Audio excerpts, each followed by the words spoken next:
आता मी येताना बघितलं गल्लीमधून पाणी बिनी वाया चाललेलं, माणसांना हे जरा तकलीफ होती ना. त्यासाठी काय माणसांनी थोडंसं सांभाळून जी घरं पुढे घेतली आहेत त्यामुळे आम्हाला येण्या जाण्याचा पण प्रॉब्लेम होतोय. त्या छोट्या गल्ल्यांमुळे आम्ही आमचं सामान पण आणू शकत नाही आणि काही आणू शकत नाही.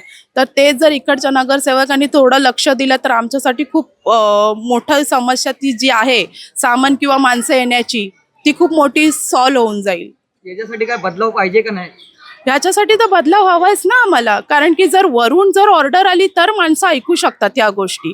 जर वरूनच ऑर्डर नाही आली तर माणसं काही ऐकणार नाही. जो तो आहे ते पुढे घेणार. त्यामुळे काय होणार प्रॉब्लेम, गटारं आहेत ती लहान होत जाणार आणि त्यामधून जी पाण्याची समस्या आहे ती कधीच सॉल्व्ह होणार नाही. गटारं लहान असल्यामुळे पाणी ते जाणार नाही. जशी मोठी आपल्याला नाळं हवंय तसं इथे नाहीये. तर ते नगरसेवकांनी ते खूप लक्ष देणं गरजेचं आहे. मोठी नाळे आणि त्यातल्या असणारे पाईप हटवले पाहिजे.